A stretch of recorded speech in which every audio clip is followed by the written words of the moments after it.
Hello,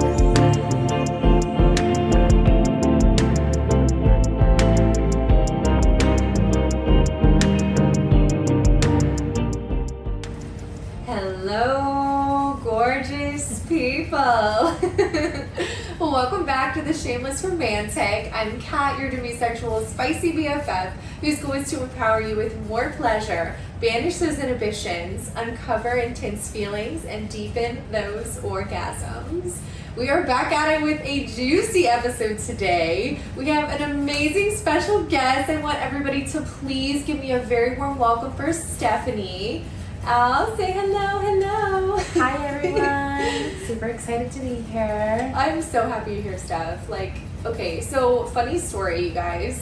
We have been chatting online for a little while now. She's a friend of a mutual friend who also was a super stellar guest on the pod. I hope you guys remember Adri. We were talking all about the female cycle and all that it entails because it's just a beautiful mystery.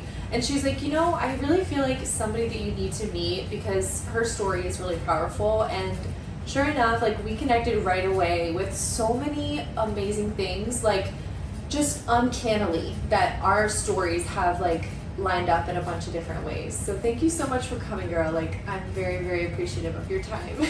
No, thank you for the invite. I feel like it's such an honor to be here, and I can just feel the feminine presence as well. And yes. And look at these flowers, by the way. She was such a sweetheart. She brought these flowers. This is the first time that anybody's ever brought me something like this, so sweet and like you said, very feminine, very high vibrational, because as she was sharing, roses really are the highest vibrational flower. So perfect. You bless the space. Yes. So I'm so grateful. I love it. So without further ado, we're getting ready to get real, raw, and definitely nowhere near vanilla. So what we're going to talk about today, we kind of went a little bit back and forth, a couple different ideas of where we wanted to start with it, right? Because I told you we had a lot of intersecting points. We both were previously married. We both have had a history of people being unfaithful to us, but within that journey of discovering healing and kind of diving deeper into ourselves and trying not to point our fingers at other people, we found a lot of strength. We found a lot of resilience, and that's really what we're going to be talking about today. So just giving you a little teaser. So why don't you kind of start us off, Steph? You were married also in 2020, right? Yes. So kind of take me on that journey of where were you in 2020? Tell me about that version of Steph. Wow, phenomenal question, honestly. So I feel 2020 was such a karmic year to begin with. Yeah, for myself and a lot of people. I agree.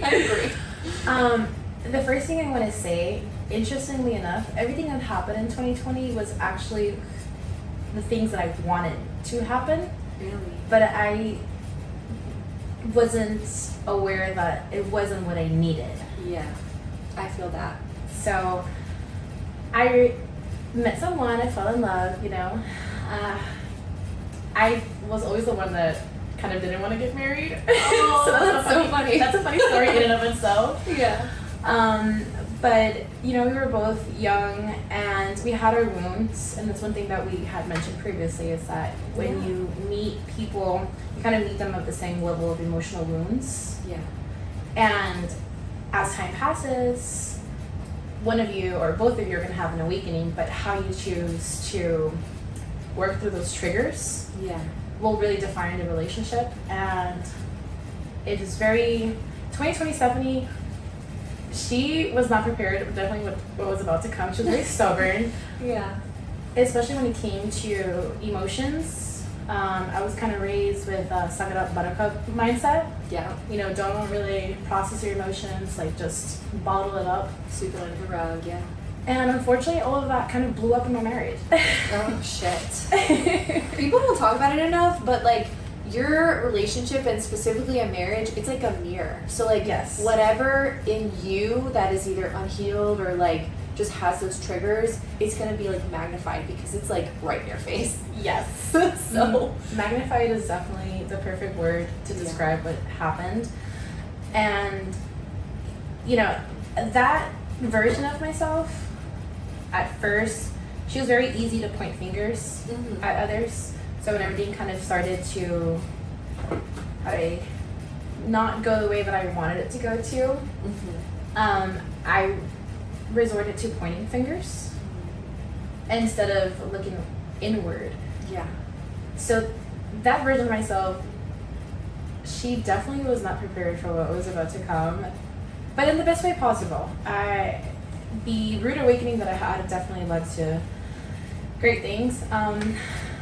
I will describe that version as someone that, as I mentioned, wouldn't work through her emotional triggers, so just kind of like shove it or blow up. Yeah. That version of myself also had a deep attachment to love and wanting to be loved. Yes. So bad. And that's definitely something I should have worked on before getting married, but things happen for a reason and it needed to happen. Of course. And she also thought divorce was a taboo. So when I went into the marriage, it was definitely not with any intention of ending the divorce later on. Yeah. But again, I had such an attachment to love and a very unhealthy, which we will dive in. No, I feel that. And like the things that you were saying too, it resonates so heavily with me because it's like I too also wanted to be loved, and even though I did know that I wanted to be married, it's really ironic because I remember that guy and myself, we both shared earlier on, like, we didn't want to like waste each other's time. So like if we weren't really serious or like just trying to have fun, it's cool, we'll just be honest about it. But at the same time, we both were like, I only want to be married once. And we both were like, yeah, I only want to be married once. And it was just the weirdest thing because like you can say that all you want, but like sometimes life just like throws curveballs at you, you know, because I never thought, I don't think anybody goes into the idea of getting married just to get divorced. Right. At least somebody who's actually in it for like love or like the right reasons, not somebody who might, I don't know. I'm not trying to yuck somebody's yum if they're doing it for like whatever, fame, money, whatever you're doing it for. But I'm just saying in general, nobody really plans for it, but it's just, it's hard. And how long did you guys like date before you were married? Total of, I think it was 6 months. Oh shit. Like it was like, I love him. Like, yeah, mama, I love him. I'm gonna get married. Shit. Damn. Did you know each other like longer before that? No. Like you literally just like met, 6 months passed and you're like, I'm down bad for him. Yeah. You just, and he proposed. Yeah. Damn. Did you know he was like feeling like that, like gonna propose? Oh, it was so funny. So within the first week, we didn't say it to each other, but we kind of in our minds talked about how like that was the one. Oh my gosh. Yeah. That's crazy. And looking back on it, yeah, it was definitely the one for that season. You know? That version of you. Yes. And yes, absolutely. Yes. I think that's like something that more of us need to hear, because it's hard when you're going through those difficult processes of like separation or divorce, whatever, when you just are like, you're like, shit, like this is what I wanted and I feel like I failed, or like I did something wrong. Like there's a lot of weird feelings that come up in that moment. So a lot of shame. Yes, too. Exactly. And I'm finding this like right now, like there's a lot of topics that come up for it could be sex, it could be dating, it could just be your own personal thing, but shame is such a big, powerful factor. And like some of us may not even be realizing how much we really carry shame and it impacts our daily life. So, okay, so like let's switch gears in terms of like your relationship with him. Tell me like the good parts of it and then tell me some of the bad parts of it. Like, I hope at least the sex was the good part of it. I hope so. Definitely good. Okay, awesome. Okay. So the good parts, it's interesting because we kind of went into this role where I became a housewife and then he was a provider, but it wasn't really planned. And I didn't really think that was something that I was going to enjoy, funny enough. Yeah. But it just sort of happened. Like I, unfortunately, got laid off from a job before I met him, and I was part of an MLM company, so I was kind of selling my own products and stuff. Yeah. I was doing well, but as we were dating, you know, just it just he slowly started to help me more and more, and then I slowly started to back off from my business. Right. One thing that I will say I won't do again. I'm still okay with being provided for. Of course, but you're like, I want my own hustle still. Yes. But you know, I just slowly started to seep into being a housewife, kind of. Mm-hmm. So I really love that part of our relationship because it taught me softness. I did not know how soft I could actually be, and I'm very grateful for him for that. That's beautiful. You know, I was so 2020 Stephany, that's one thing I forgot to mention. She was very hyper masculine, hyper independent. Yes. I feel that. So technically that relationship was what kind of forced me into my feminine. Yeah. In the best way possible though. Right. And I'm very grateful for that. I will always cherish that in my heart, and I'll always be grateful to him for that I got to experience that sort of like masculine container being, you know, cared for and provided for.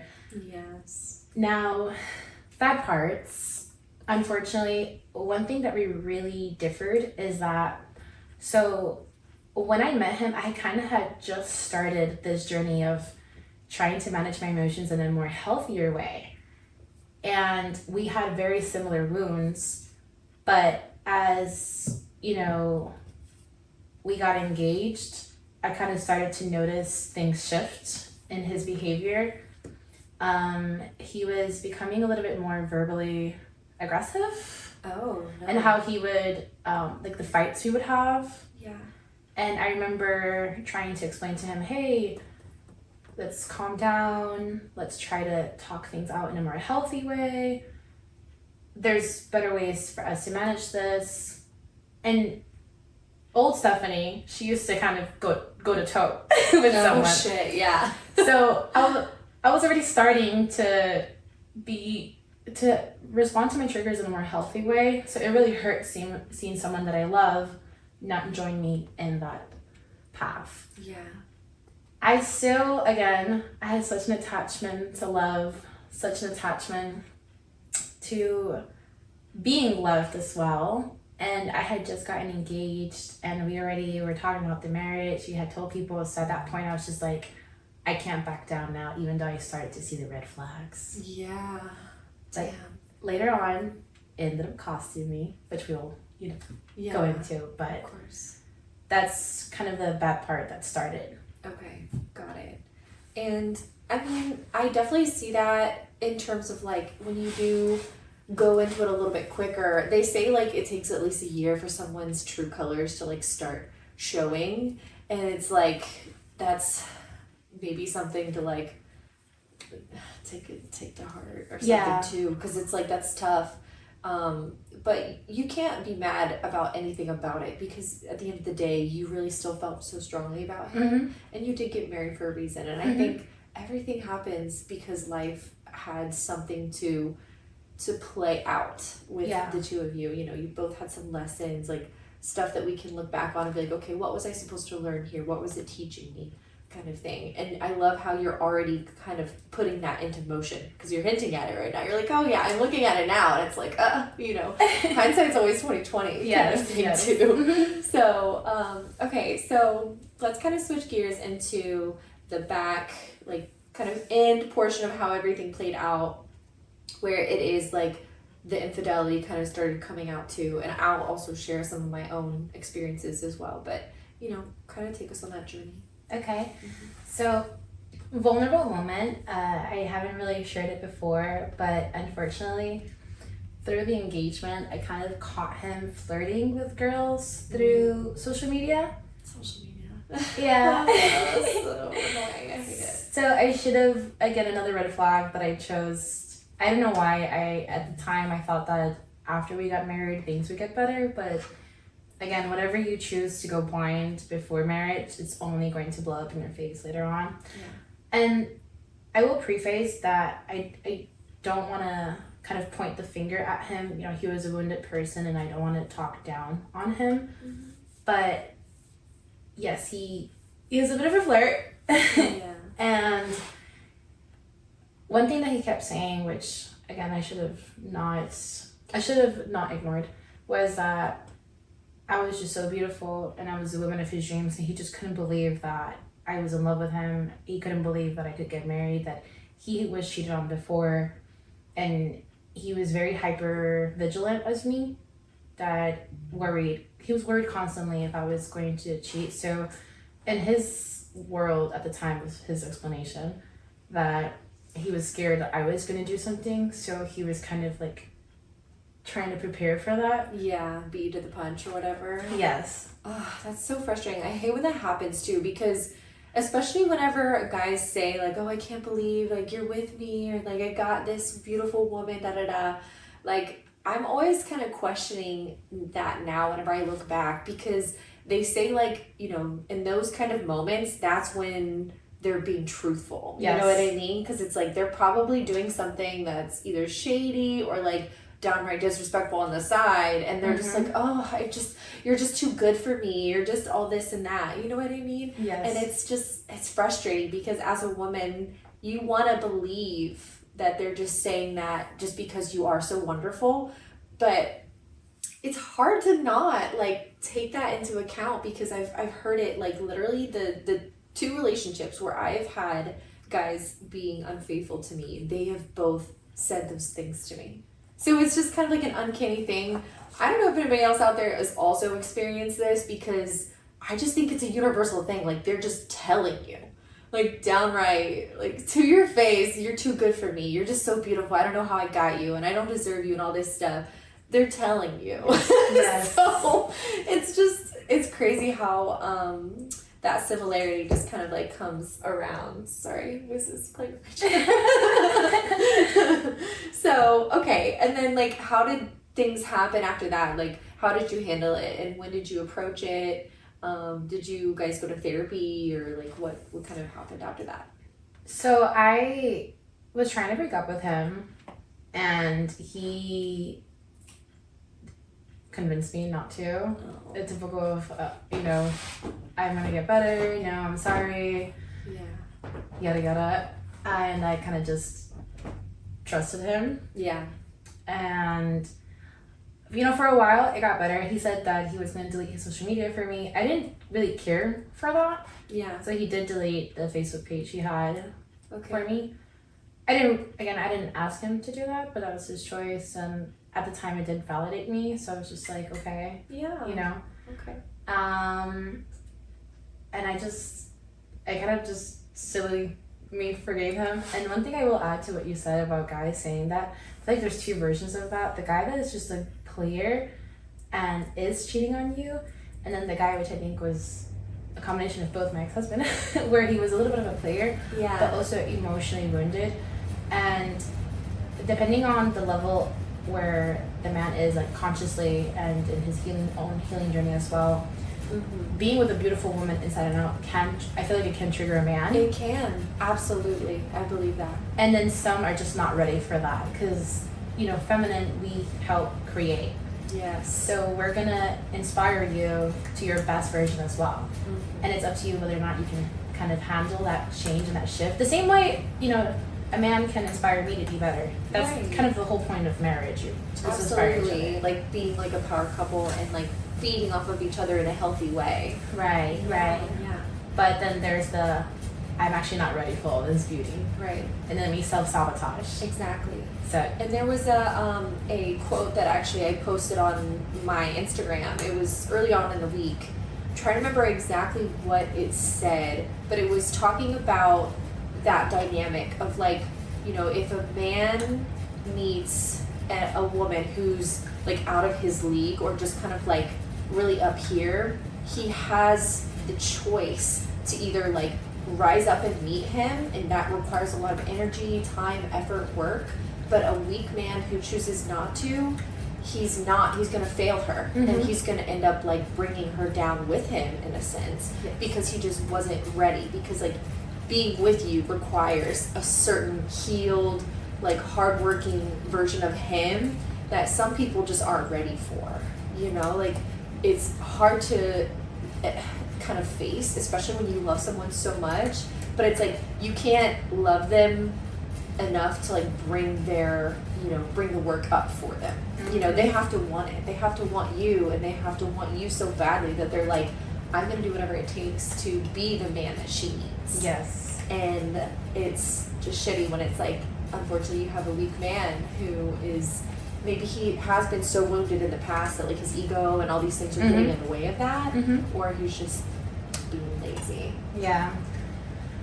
Yep. I definitely agree on that. I think in my situation, I feel that he was just so wounded that when he would get triggered through our marriage, through our engagement, through our whole relationship, he just couldn't handle the pain. I did see him break down a couple times too.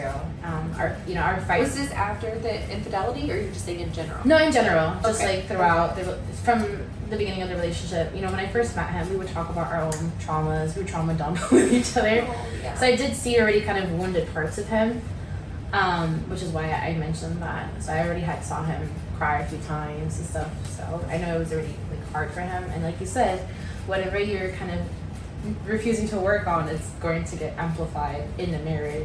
Absolutely. So absolutely. Okay. So I don't know about your interactions and stuff after. Like, did you ever catch him like with anybody? Like literally red-handed with somebody? Or was it more of just like you saw evidence, like pictures or sexy text messages, or what kind of like, how did you catch him? So the infidelity in the marriage, it was through evidence on the phone. Okay, so. Got it. All right. So the first one, yes, that's exactly what I caught. Like, there was never any kind of like catching them red-handed kind of thing. It was more of like you either see some sort of text or like Instagram, like messages, DMs, stuff like that. Like, that was the first one that I caught, and that was when I was like 19. So I was still pretty young. And definitely the unhealed version of me, you know, like kind of like the batshit crazy came out. Like, it was like I literally was like throwing the phone. Like, I was just very, very unhealed girl, very unhealed.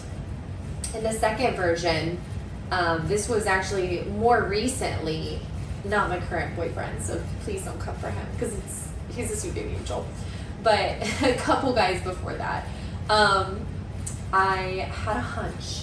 Because I remember I was at his house, and like on his bedside table there was a necklace with like the letter K, and I was like, oh, that's interesting. At first I thought it was like maybe he was something going to give me, but then when I picked it up I realized the necklace was broken, and I was like, where did this come from?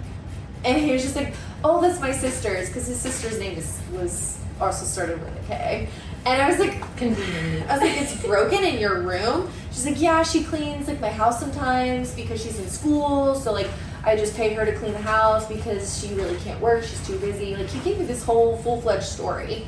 And even though I knew in like my heart of hearts that it was not his sister's, I was like, all right, like maybe I'm gonna give him the benefit of the doubt, because like every other thing that was going on, there was like no other flags. He would treat me really well, you know, take me out, like I met all of his friends, take me shopping. Like, it was just like a good, seemingly good person at the time.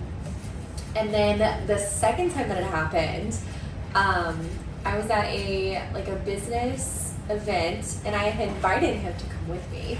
And I was like, oh, you know, you can like mingle or whatever. He was also like on his own kind of like business venture. And I was like, you know, you can network with like my contacts, it's fine. And he ended up like being like really buddy with like my receptionist, because she also happened to be there. And I was like, this is really interesting, because I'm networking, we're working around the room, and like every time I would like look over at him, he would be like hanging out like in the same vicinity as her. And I'll save you all of the long details, because a lot of things unfolded that night, and the unhealed version of me did want to come out, because I had also had like probably 3 or 4 drinks. So it's like, you know, when you get a little liquid courage, you're like, yeah, let me just show this motherfucker. Like, you wanna like let it out. Like, anyways, but like, I was like, you know what? This isn't worth my fucking time. And I left his house. I stayed with a friend that night. Oh my god, actually, I stayed with Adri, our mutual friend. She's here, by the way. I stayed at Adri's and I could not sleep that whole night. I was like, something is like literally, my soul is like unresting. Like, it is unresting. And so like, I realized the next morning I had forgotten things that I needed for work at his house. I had a key to his house. Girl. I walked in the house and lo and behold, 2 naked bodies in his bed. Oh my god. I cannot tell you the amount of I knew there was a turning point. Either I was gonna walk out of there with my head held high and it's like I deserve better and like this is not even worth my time. And I decided to choose that route because I knew if I chose the other route I might end up in jail. Yeah, girl. I was like, and it's real close. But the unhealed version of me did not win. You know, I was like, I'm above this. I am above this reaction. This person does not deserve my energy. Like, I just had to like put it out there in that moment. They don't deserve me. I grabbed my stuff, which they were still sleeping the whole time. I grabbed my shit, left, went to work. And when I was on my way driving to work, I called my friends and was like, hey guys, we got a little like thing we gotta do. And they're like, oh my god, what's going on? And I explained the situation, and literally I had, by the end of my workday, I had 4 of my friends meet me at this motherfucker's house, because I had a bunch of stuff at his house. And we got all of it within like 30 minutes, and I was out. Blocked him on everything. Period. He was crying, begging. He was like, I don't understand, I don't know what I did wrong. He didn't even know that I saw him. Oh. And I was like, oh, you're really gonna sit here and lie to my face? Acting so innocent, like you don't know? And I was like, delete my number. Do not contact me. Do not even attempt to email me or send me a carrier pigeon. I will not be anywhere in your life ever again. Good riddance. And I left, and I have never seen him since. And I was like, you know what? That was like the universe giving me like this version of like, are you ready to like release this and try to heal from it and grow from it? And of course it's hard, right? It's shitty. Like, you still like have those hard nights where you're like crying and you're like upset and you're like kind of like almost why me? But then whenever you come out on the other side, it's so fucking empowering. Yes. And you can like also look at it, like you said, the brilliant mind of just like, what did I learn from this? What was life trying to teach me in this moment? And like, how could I handle this to my best ability, kind of thing. So that's how I handled mine. And now I need to know the whole story. Like, what exactly unfolded when you were just like, that's it? Oh my. So I have a little bit more of kind of embarrassing story. Ooh, it got hot in here. Alexa. So I basically caught my ex-husband cheating twice. But the first one, I consider it cheating, but I guess other people might not consider it full-on cheating. Yeah. And this is kind of like really vulnerable. So I got him right after our honeymoon. So it turns out that right before we got married, because he met a girl at work, exchanged numbers, and so they kind of sexted a little bit. It wasn't too much. And he basically just told her like, hey, when are you gonna have me come over your house? Yeah, and apparently it never amounted to anything because funny enough, men are just, men. Yeah. He didn't end up liking her because she was so easy. Oh, okay. I caught this conversation through his brother's conversation. He deleted a conversation with her. Oh. But he screen recorded it and sent it to his brother. So I was able to see it through. Bro, the fuck? Yeah. The fact that guys can just like record it and be like, oh, look at this shit. Right. When you're married. Right. He's a whole ass married man, and he's like bragging to this about his brother. Right before we got married. sorry, but you're engaged. Yeah, you're engaged. No, yeah, it's still like yeah. And so I caught him right after we came back from the honeymoon. Mm-hmm. So it turns out that, again, the hunch, and this is one thing I will say too, moving forward, that if I ever have a hunch to go through a man's phone, I feel like the relationship at that point has ended, to be honest with you. They've done something to make you distrust them. Yeah. Because now that I have worked through things, that's one thing I will say, like, I never want to, again, go through a man's phone. I never want to feel the need to go through a man's phone. And if I do, it's because already, like, the relationship at that point, already something happened. Yeah. Because I've already done my part to not feel clingy needy to be doing that. So I don't care to. Yeah. But I don't know why. You know, I couldn't sleep that night after we came back from the honeymoon. Your soul was unrest. Like, you feel it. Yes. Yeah. And so so remember how I forgave him when we were engaged, like the whole flirting thing, social media, blah, blah, blah. So we had agreed to move on from that. Again, I'm giving him a chance, and literally, like, he changed the code on his phone. I didn't have his code on his phone. I didn't care to either. Yeah. Because I didn't want to go into a marriage with distrust. Right. But it just so happens that he fell asleep with YouTube on, and so that kept the phone unlocked. And I don't know why, I just had this unrest feeling to just grab that phone and run to the bathroom. Yes. Scroll. In Puerto Rico, we have this saying that says, el que busca encuentra. Ooh. If you go finding, if you go looking, you're going to find it. Yes, yeah. yes. Mm-hmm. And girl, I did find it. Oh, shit. Yes. So I was absolutely destroyed.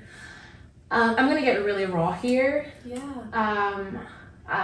Sorry, Grandma. I'm putting Grandma on blast. But at the time, we were living with my grandma. She had an apartment in her house. It's a huge house that they split because I actually lost a house that we were renting. So he had moved in with me because I was renting a 3-bedroom house in Puerto Rico. Okay. But my own cousins bought the house and kicked me out.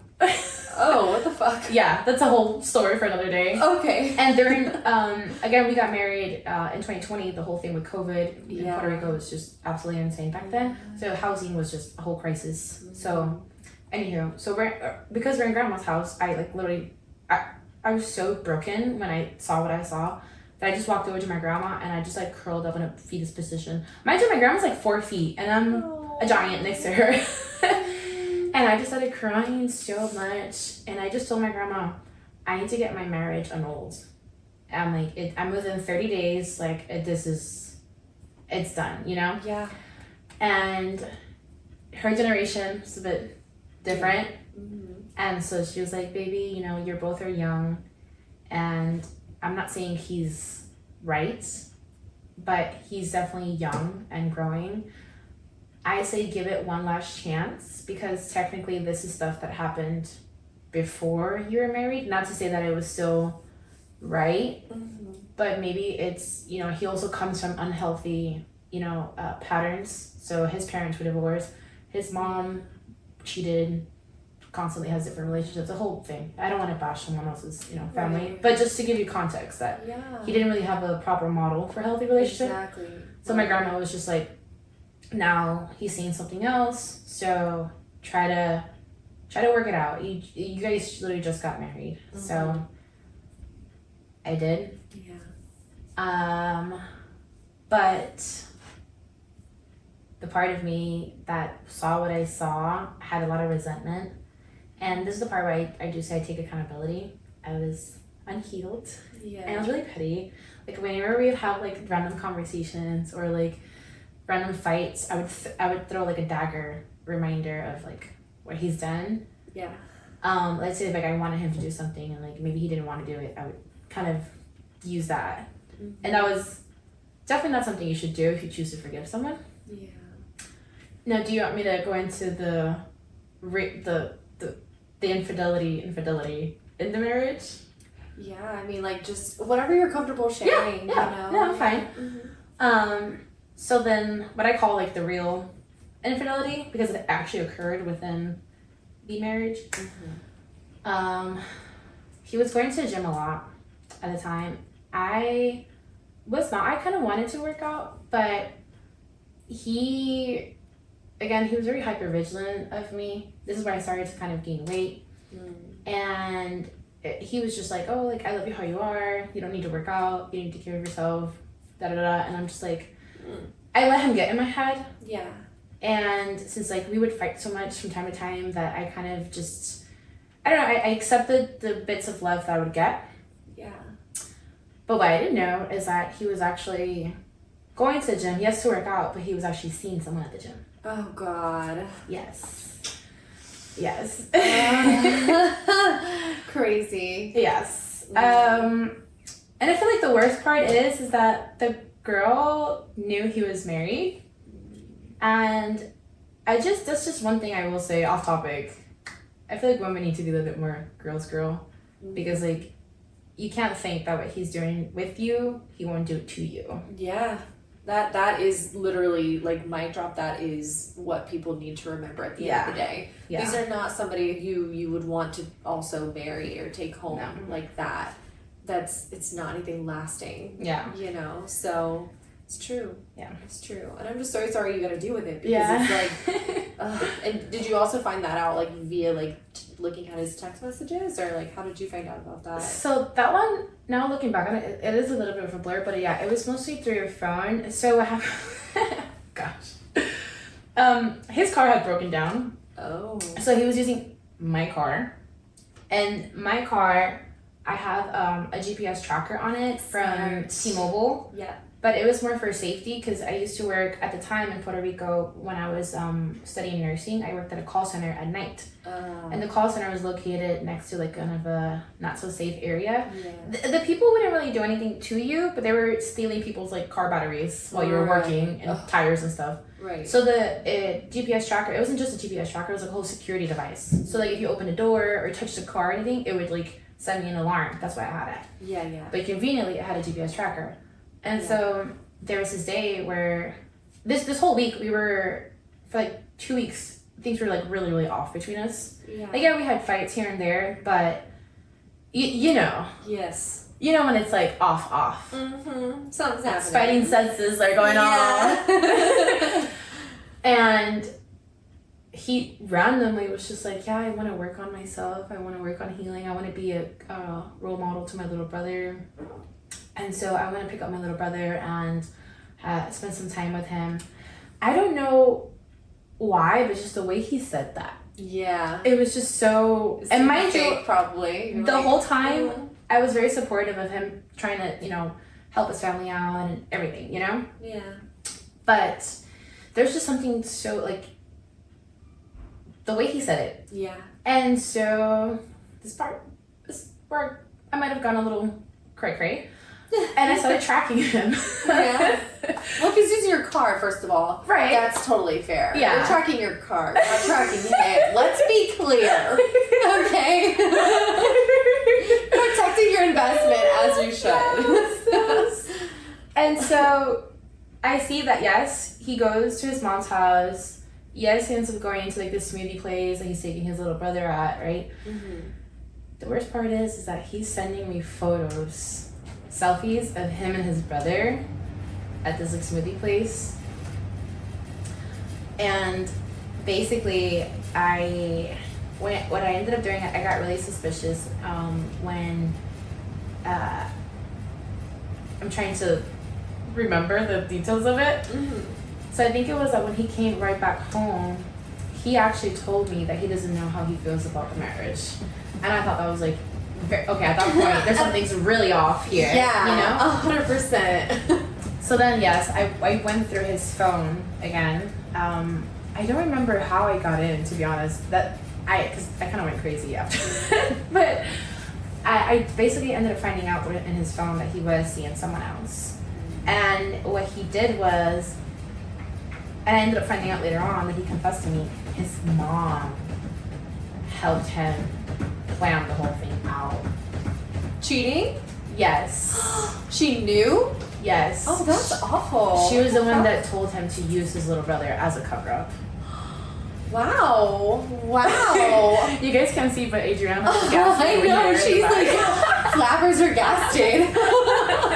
Oh my gosh, wow. And that's like perpetrating like really awful behavior. Sorry, Wiz is also appalled, clearly. He's also appalled. He's like, wow. Oh, wow. Okay, so, and what did you do after that? Like, please tell me you just were like, fuck you, fuck all of you, I'm done with y'all, please. What happened? Oh my god, this is like, I think the first time I'm ever like confessing this. Please. I went batshit crazy. Oh shit. The worst part is I forgave this man after I went batshit crazy, but we're gonna get to the batshit crazy. At the time, we had our phones like together with T-Mobile, and it was under my grandma and mine's name. Okay. And you go through his phone records. No worse. I shut off his phone. I was just like, you're not about to use a phone to cheat on me, right? Fuck no, bitch. And then I got dressed up the next day, and like I went to his job, and I asked for the phone in front of his coworkers. And I was just like, you can get your own phone and your own line to talk to bitches. Yeah. You're not gonna do that with our names on it. Absolutely not. As you should. And yeah, he definitely was very pissed. I mean, as he would be, I imagine, but he deserved it. Yes. So. Obviously, healed Stephany would never do such a thing. I would just walk away gracefully. But unhealed Stephany, she was trying to get her lick back. Right. Right. Not my finest moment. Not proud of it. I don't condone it. But I literally was just like in front of his coworkers. Because my thing is that you met this bitch at work. So at work, you're gonna humiliate me knowing like they know who your wife is and stuff, but I'm gonna humiliate you back. Yeah. I'm gonna let everybody know that you cheated on your wife from someone at work.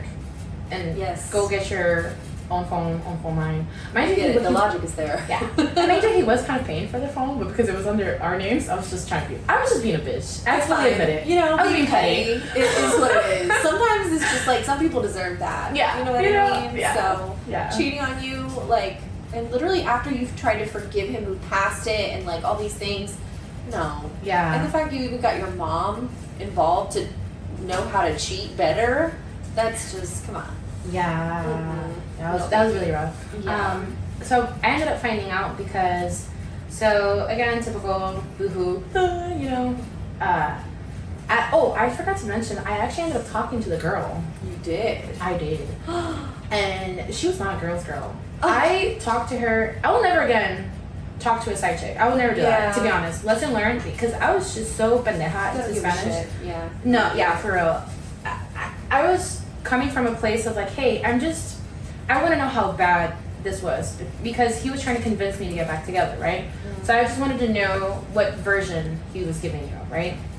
And tell me how this girl starts going off on me, that I shouldn't be worrying about that he was telling her that we weren't even together, that we were breaking up, that we were about to get a divorce, and that I throw like that, and she was trying to give me like marriage advice. She was trying to tell me like, you should be giving your man more love, but instead like that's why you lost him, and I was just like, then at that point, unhealed Stephany was like, you're a fucking whore. I was trying to be a girl's girl. Yeah, just come like, you as a woman. Yeah, and I'm like, you look like a fucking man. Damn. And like, he was just crying on your fucking shoulder, and he went to see you in my fucking car. So I hope you know that he right now, I kicked him off. That you can have him. Yeah. But he has no car, he has no phone. Yeah. Go find him. Yeah. I don't know where. He's in the mountains of somewhere in Puerto Rico. I mean, whatever, find him. Finders keepers. I don't want that anymore. I was just like, and I should have told her. I was like, I was just trying to have a civil conversation with you. I just generally, as a wife, I just really wanted to know, because he's putting stuff in my head, so I just really wanted to understand like what kind of was happening. Yeah. Because maybe he lied to you, right. And like I'm not gonna sit here and just go off on you because I don't know what version he gave you, but you're going off on me. Yeah. So you're a fucking whore. Yeah. Fuck it. Not worth it anymore. No. Oh. And of course, funny enough, after he basically didn't have shit, she was no longer interested either way. So. Of course. Yeah, of course. But it's like, what can you give me kind of thing. Yeah. You know? So, okay. So then, was like the divorce was that the next step then? Or did you file, or like what happened after that? So I was really like kind of, again, at a standstill. I really didn't know what to do. He was he was really getting into my head. And I just loved him so much. And I was just like, how embarrassing and humiliating it is not only to get a divorce, but to get a divorce because of infidelity. And I was just really in my head. I'm like, I look so stupid. And I just went into this fix-it mode instead.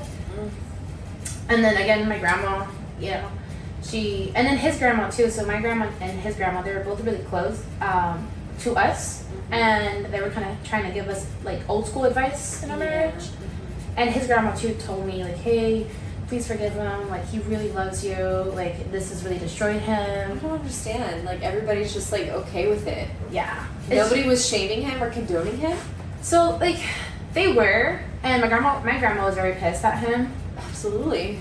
But, you know, again, they came from a generation that they stayed. You know, my grandma stayed with my grandfather. That was like, they had separate rooms. They really didn't really care for each other until he died, literally a couple years ago. You know, so, and unfortunately, she was kind of like my hero, my role model. Fortunately. So I really took to heart everything that she was saying. And then his grandma was kind of his hero, his role model. So then I was also taking her advice to heart. And then there's my heart that just didn't want to give up. Yeah, bleeding heart. Yes. And so we went to therapy. Okay. And then the therapist, just so you guys are aware, if anyone goes to marriage therapy, this is a thing that she told me. She was like, you might not want to hear this, but sometimes infidelities in marriages go two ways. The first is where the guy's just a piece of shit, and he is a player, and he's going to do it once, he's going to do it twice, he's going to keep doing it. That's just who he is as a person. And then there's the infidelity that occurs because something else was going on in the marriage. Underlying issue. And that was an outlet. And not to justify men, but they do tend they tend to typically be the ones that don't know how to handle emotions or conflict in the most healthiest of ways. Absolutely. So she says, from the looks of it, it looks like you guys are on the second. And I do see that there's opportunities for growth with you. And we can kind of work on the underlying root cause. Okay. Which was our communication styles are very different. Yeah. And also going back to what I said in the beginning, where I was trying to do things in a more healthier, healing way. And he was a little bit more triggered. Yeah. And just reactive. Yeah, reactive. Versus just wanting to like understand. Right. And know what's happening. It should be us against the problem, not us against each other. Yeah. So basically that's what she said that we needed to work on. Yeah. So then with the therapist giving me that opinion, I was just like, I'm going to give it another try. Okay. And I will say, he did get better. Okay. He really did. But I had so much anger, so much rage, so much resentment that I was mean to him. This is a part where I now know I cannot forgive cheating. I can forgive cheating, but I need to move on. I can't stay with a partner after I've been cheated on. I don't have the courage, the proper willpower to say. I thought I did. I agree with you. I don't. Yeah. And it just eats away for me, you know? Mm-hmm. Yeah, it just... They don't value, that's kind of like what I see it as. And I get it because also a marriage is different because it's like you want to be able to move and grow through things as a couple because you are married, you made that covenant. I understand that way of thinking. Thankfully, that was not my case when I was married, so I do not know how I would have handled that. But when it was just dating, you know, somebody who proved himself to be unfaithful to me, I was like, you don't value me and I don't value infidelity. And I'm not going to condone it and I'm not going to get over it. Like, you need to leave. Yeah. You know? So I get it though. I get where you're coming from. Yes. Yeah. And then unfortunately he started to kind of flip the script, and this is the part where I kind of take accountability because he was slowly trying, but then my resentment kind of pushed him back to unhealthy ways, and then at that point then I kind of flipped back to be more, I guess, submissive, and then so we kind of switched roles. So it was like one reactive and one kind of submissive, and then we kind of kept like swapping back and forth, but ultimately we just couldn't see really eye to eye in a lot of things. And the way that we were handling. Another thing too that the therapist told us that we did wrong, and I have to say, I believe that you see people more for who they are in a year, but I also don't really believe that there's a time with love. I think like when you know, and humans evolve. We're gonna evolve at some point. I think really what it is at your core, do you have the tools and resources to handle each other's evolution, and can you evolve together? Yes. And are you in the same page at what's your baseline in marriage? And that's something we didn't discuss. Yeah. We both assumed we had the same baseline and what marriage meant to us. Yeah. But we never actually had that conversation. That's one thing the therapist told us where we went wrong. So then we kind of had to date while we were married. Yeah. Did you guys discuss like love languages too? Nothing. Like, no. So the only thing that we did was that I had this intimacy book card game. Yeah. And it's basically to like get to know each other on a deeper level. Oh yeah. So I have a similar one. Yeah. They're so great. Yes. Yeah. So we felt that because we got to know each other at a deeper level, like really, really deep, and we knew so much about each other, they were like, okay, I can see, like, definitely you're the one. But we never had a discussion as like how we would take that into marriage. Right. Because in marriage at that point, it's not just two individual people, you become one. And we didn't discuss what that one was going to look like. Yeah. Which blew up in our faces, unfortunately. Yeah. That's hard. But I mean, whenever those kinds of things unfold the way it is, still like now we're like fast forwarding, we're kind of getting to this version of you. Yes. And it's like you've done so much healing, so much work, and you're able to like show up more as your highest self, because like you had mentioned before too, like that energetic thing, like if you're a high vibrational woman and he just wasn't going to meet you where you're at, that was just life's way of like letting him go, because you deserve somebody who's going to meet you where you are and going to grow with you. And I think that is worth waiting for, at the end of the day, as hard as the lessons are and as shitty as like some of the stuff that we both have been through, it's like it's worth it when you finally find somebody who's gonna like cherish you and not gonna do those things to you and bring out like the loca and everything. No more loca. Exactly. Only loca in the bedroom. Yes, that's perfect. That's great. That's all that I want. That's all I wish for you, for everyone. Yes. Just get crazy and fun and just go wild in the bedroom. Yes. But like save the like communication and the fights. Do that healthfully and like in a communicative manner. So, and there was one other thing like I made specific notes about, because like I think you guys should hear this, because I think everybody also needs to go through this, especially after a traumatic event, right? Just like being celibate for a while. You know what I mean? Like sometimes you need to just like cleanse, purge, like all of the things. Detox. So tell us about that, right? Yes. You didn't choose it, right? No. So the first year, I did not choose celibacy. It just kind of happened. But then after I hit a year, at that point, I was just like, I'm going to go with it. I'm consciously choosing it now. Yeah. Celibacy equals clarity, ladies. True that. And you didn't even, what about like masturbation though?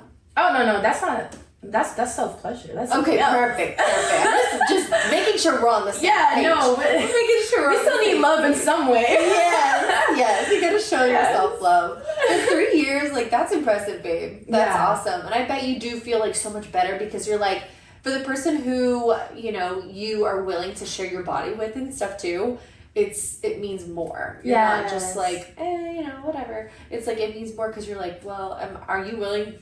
Am I willing to break that vow of celibacy to myself for doing that? Yes. So Yeah. So wait, like, take us on that journey. Like, one last little story. Like, tell me about that person. Like, how did it happen? What was the deeds that you're willing to share? Okay. No, so full transparency. So who I broke the celibacy with, it was more of a kind of friends with benefits situation, but it was something I consciously chose. Though I was in a vulnerable time of going through a breast cancer scare. Oh shit. And I fully admit, since I had been celibate for 3 years, though, I had given myself so much love on my own. I had lost 60 pounds.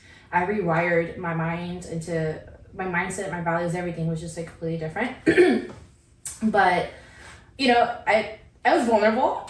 Yeah, and I wanted some loving. I met someone and we just hit it off. And yeah, full transparency. It wasn't anything too serious. Yeah. I would have been okay if it would have turned out to be serious, but it just wasn't really, you know. Yeah. It just really. But really it's fine. somebody that you felt like was like a higher value person, though.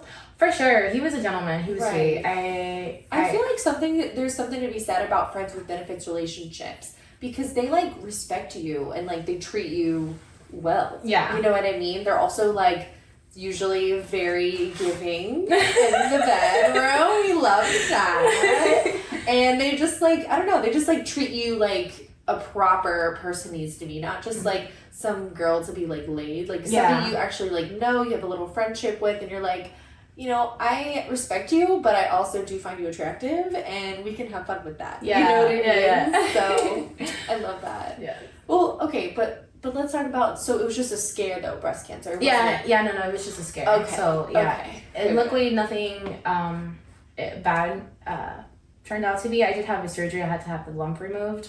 Okay. That's when, But it was like non-malignant. Yeah, it was non-malignant, yeah. Perfect. Okay, good. And again, but I will say one thing though, that it was very different. I chose to break it, but it wasn't from a place of like neediness either. It was just like I wanted it. Like I wanted to have like that fun time.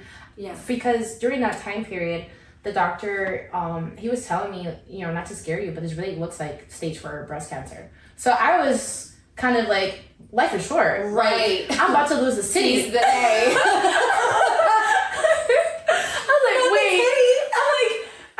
I've been good. I mean, like the shop has been closed, but I'm like, am I about to hit the grave? Like I went super, like my thoughts were like way too dark. I was just like, I'm about to hit the grave, and like, you know, I got cheated on, all this stuff, and you know, and I'm over here like, I've been so single, so focused, but I'm like, whoa, like time just flew, and I'm like, wait, I can't go into the grave without a little son before, like, no. Yeah, girl. Or then there was the other part of me was like, I'm about to lose a titty, like. Yeah. So she needs to be loved on before she goes. Yes, I'm like, I need, like, this is the last time, I might have 2 of them. Right. I went on a whole, like, dark rabbit hole, okay? Don't judge me, please. Don't judge me here. I'm back on my celibacy journey, okay? Now that I'm alive and well, I'm like, oops, oopsies. I'm dead, girl. I'm dead. I love it. You know, the standards were on sale for a little bit, but we're She knows her worth, but just like occasionally it might go a little on sale. Yeah, just a little. A flash sale. Yeah, it was just a flash sale. It was literally time of the essence. I'm dead. I love it. Okay, my love. So now let's kind of like look at like more of the present, right? Like let's talk about who is Steph now and like the things that you're doing to, you know, envelop this higher version of you. Like how have you kind of transmuted that pain and like the negative part and become like who you are now? Okay, so the first thing I will say that I started doing, which helped my healing journey, was first physically working out to kind of get those emotions and traumatic emotions out of my body. Yeah. And then that kind of led to a domino effect where I went on this rabbit hole of learning. Funny enough, I was trying to manifest like a good marriage again. Yeah. But then it actually led to me discovering about neuroscience. Ooh. And Dr. Joseph Murphy's work and Dr. Joe Dispenza's work about the subconscious mind. Yes. And then suddenly all this pain and all this rage and anger where I was just constantly like, oh, my ex-husband was this, my ex-husband was that, and he was this and he was that, it flipped to, wait, I chose him. I stayed. Why? What was wrong in me that I thought that this is okay, and what do I needed to work on so then the next person would be a better version and would bring out a better version of myself. Yeah. And that's when I went on the rabbit hole of attachment wounds, and then also how our childhood shapes our subconscious mind and certain patterns. And I basically discovered that my marriage was a direct reflection of my childhood and kind of the abuse that I went through as a child, and seeking the validation of my father and just really wanting to be loved by him. I actually grew up with my father. He won custody against my mom. Wow. But he was a provider, but financially, but he wasn't emotionally. Yeah. Yes, absolutely. And so I also kind of like, story for another day, had some abuse with my stepmom, which then there was that part of me that verbal abuse I thought was okay, and stuff that I carried then, and I allowed certain things. Like I was verbally abusive at one point in the marriage, but as a reaction of his, but it all made me realize that is because in my childhood that was okay. Yeah. And so then I went on this rabbit hole of, let me rewire my subconscious mind. Yeah. Let me not believe that all of this is okay. How can I shift my mind? And suddenly I didn't see him as like this villain. I just saw him as a wounded person. And I saw the version of myself back then as a wounded person. And then I also accepted that he was the one for that season of my life. And that was okay too. Yes, and absolutely. We outgrew each other in different ways, and it might have been volatile, but at the end of the day, we outgrew each other, and that was supposed to happen, and I'm grateful it happened. I call it my canon event. Oh, I like that. I do. What made you name it canon? The Spider-Man movie. Hey, whatever, you know, like, that's your inspo. I like it. I don't know if you've seen the Spider-Verse. Yes. Where yes. like they call it, the canon event, where one thing shifts the entire timeline. Damn, that's cool. I like that. But it's so powerful. Like, I like that adage of like calling it that, because it really is just like boom, ripples out. You know, like everything is affected. So, and I think there's something to be said about being able to look at somebody and not hate them, just realizing like they're their own person that had to overcome certain things, have had certain things happen to them. Like, we're all just human at the end of the day. And you know, that non-attachment as well of like, you might love somebody so much, but sometimes when it's just time to let go, you gotta let go. So yeah. And you know, another thing too, and we kind of talked about this, like also in the form of working out, just like moving your body. Yes. Right? Like that is powerful, especially like your hips. You release so much like trauma and grief, and like it is powerful. Somatic exercises is a very real thing. And I was one of those science girlies, so I was just like, don't give me none of that woo-woo talk, like none of that is real. But through my divorce, that's when I really started to see like the spiritual people are right, because then you have people like Dr. Joe Dispenza, who's actually proving that bridging the gap. Yes. And that's when suddenly everything started to make sense, because I also grew up Christian. So then my grandma and so many other people were like, that, you know, all that stuff is demonic, and you know, throwing holy water at you. Trust, girl, trust. I also felt like that. Yeah, I did.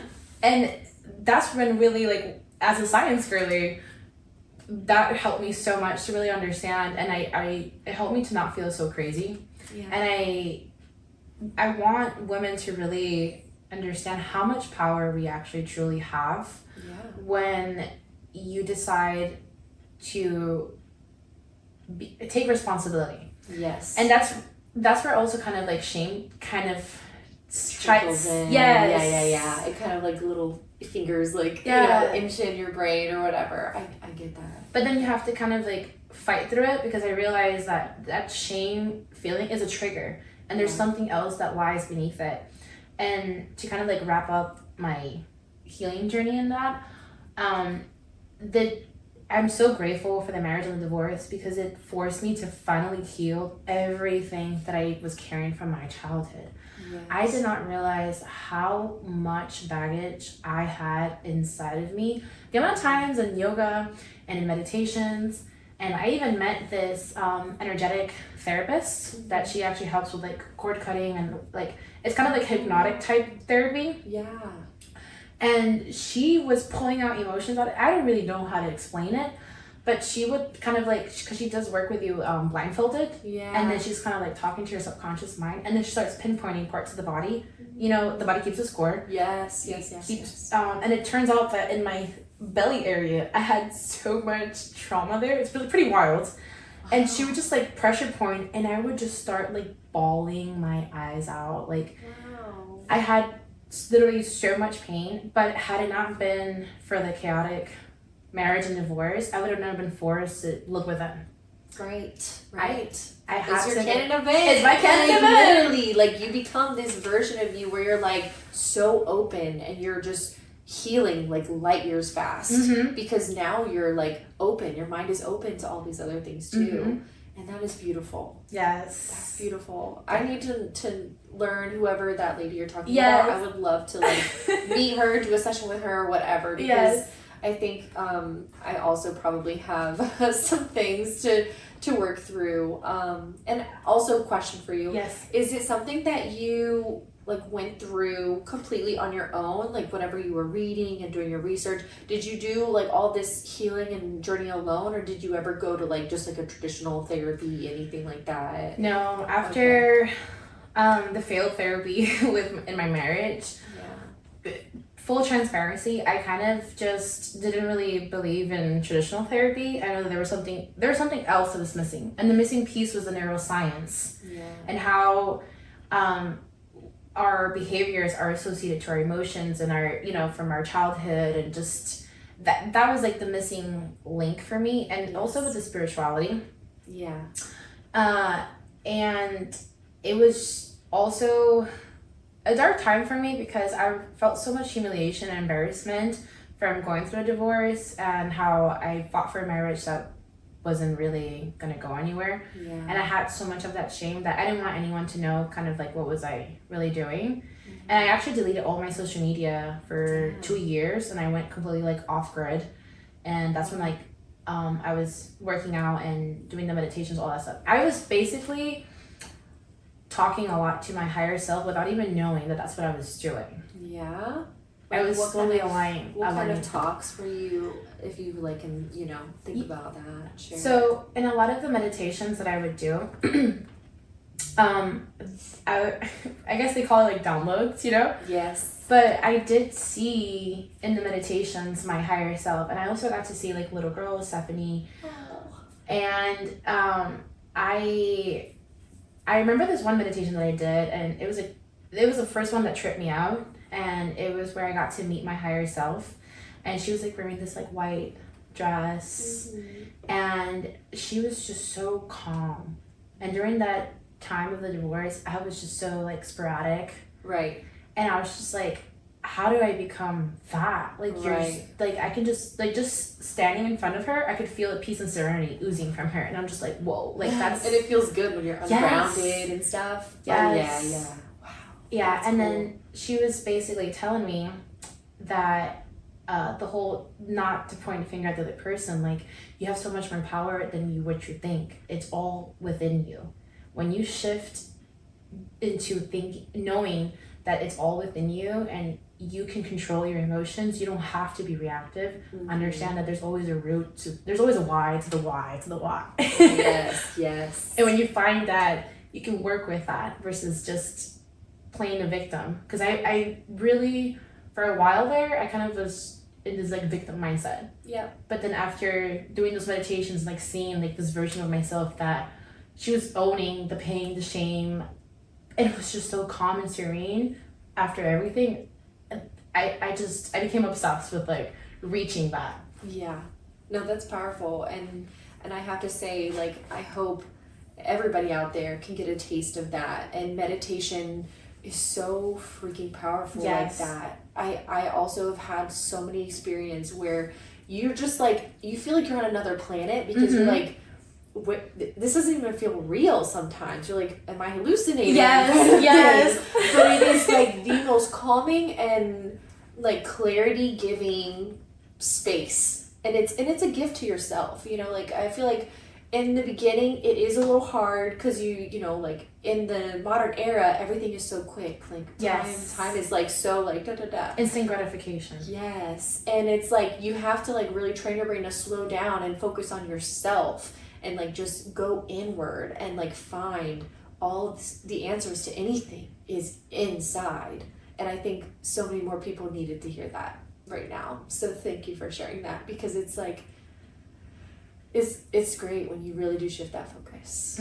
So especially for women, like I feel like we really are like we create life and we have so much power, and this is like a scary time, like to be a woman, and I mean to be anything other than like a cis white male. I love everyone, but like it's scary in America right now to be anything other than that, because it's like there's so many things happening that if you don't find a place within to find your power and like really listen to yourself and try to block out any outside influences, you could lose your head if you don't. So this is a powerful time more than ever to do that. So thank you for sharing. And the book that I know Dr. Joe Dispenza for sure, like The Power of Now, I've read that.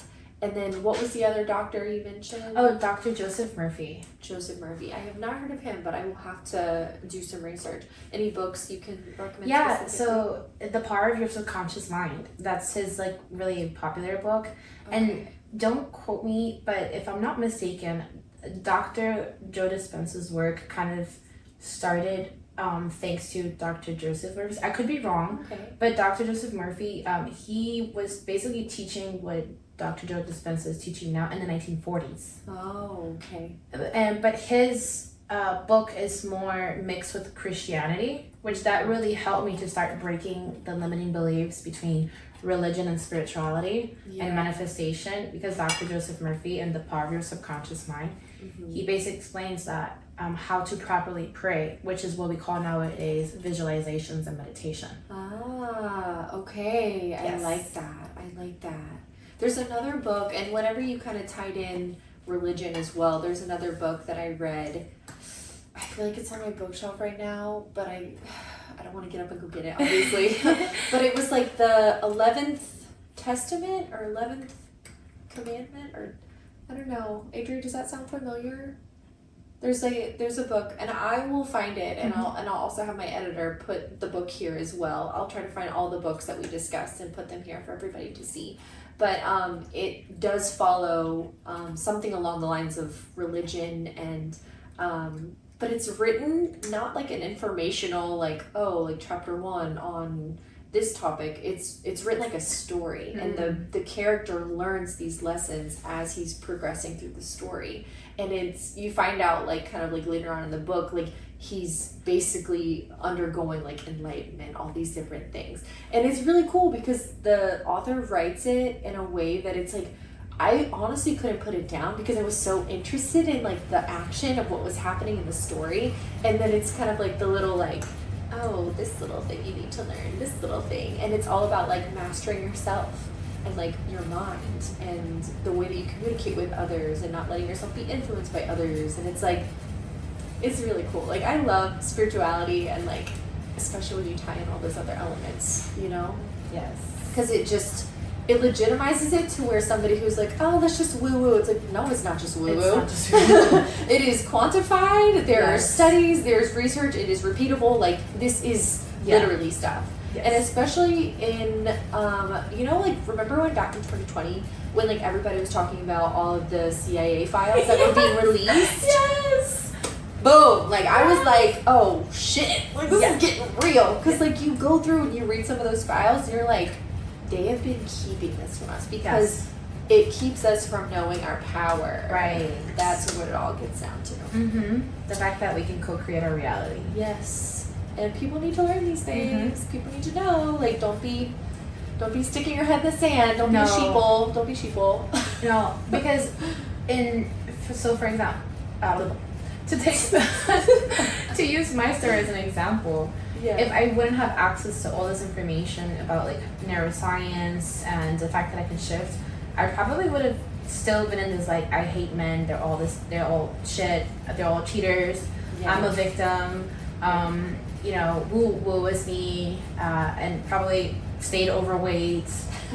I probably would have had a completely different path if I didn't have access to all that information that I could change. Right, exactly. And you didn't have to just be stuck in like one-dimensional steps. Yes. You're like high def steps. Yes. I mean high def stuff. Is that going to be her new screen name? I'm just kidding.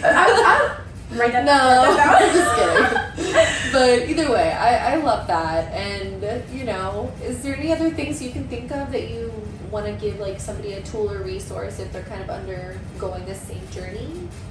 I guess one other tool that really helped me too, it's this really interesting book. It's called X-aholic. Oh. It's from a psychiatrist. I feel like I heard about it. Yeah. And it's like overcoming relationships or something like that kind of stuff, right? Yeah. It's basically to help you understand why you feel kind of crazy after a breakup and why you're kind of like addicted to that person. Why is it that when you're trying to walk away, your mind just keeps only reminding you of the good parts? Right. Yeah, that would be like, that's like the first step that I would suggest women to do is understand why your brain is acting the way it is after a divorce or a really significant breakup. Yeah. So this way you can kind of override those feelings of shame and feelings of crazy. Because when you become rational, then you can do more with that. Exactly. Versus shoving it away like, oh my gosh, just keep thinking about him. Like, I'm just a lunatic, blah, blah, blah, and then not doing, and just kind of like staying stuck. Yeah. So that's like the first step is recognizing the part of your mind and what it's doing. So then you can kind of shift out of that. Right. Knowledge is power. Yes. Knowledge is power. Well, thank you so much, my love. I feel like everything that we talked about today was such a good comprehensive progression of like, yes, we have those like times in our life where we're just kind of operating and from what we're programmed and like that, you know, one-dimensional self, but then it is up to us to be able to like learn, grow, heal specifically. Like so many things are within our control, and I think just taking ownership and like radical moves on our own lives and accepting it, beautiful stuff happens. So thank you. Thank you. It was such an honor to be here. Likewise. I feel like we talked about so much today, and I love that you were just so cool and like so open. Like, thank you. Like, this is literally what I started the podcast for. Like, I want it to be girl talk. Yes. But like having those hard talks, unpacking those big emotions and big life events that happen, and it's like hearing your story is healing for me, and I hope like hearing a little bit of like my story is somewhere helpful along the lines, and I hope everybody else who is listening right now that you're also gaining some like knowledge, those little tips and tidbits. But I think there's a lot to be said about just shifting our mindset, and you just brought a really amazing point where it's like you just can't be pointing your fingers outward. You have to look inward and see like what versions of you are unhealed, what is crying out for like love or attention or affection, and like what holes are we attempting to fill with things that aren't serving us. So thank you so much for coming on, my love. I appreciate you so much. And the beautiful flowers. I will take great care of them, I promise. You're welcome. And please know you're welcome back anytime. Thank you. Like whenever you want. Do you feel comfortable plugging your socials or anything? If anybody wanted to find you, where can they find you? So I'm on Instagram at Feliz Steph. So that's Feliz, like happy in Spanish, FELIZSTEPH. And TikTok as well, the same, Feliz Steph. Yeah. Perfect. Well, let us know what you guys have learned. As always, we love to hear your feedback. Slide in our DMs. We love to hear from you guys. And yeah, that's pretty much all that we have for today. Thank you guys so much for tuning in. You know how much I love and appreciate each and every one of you.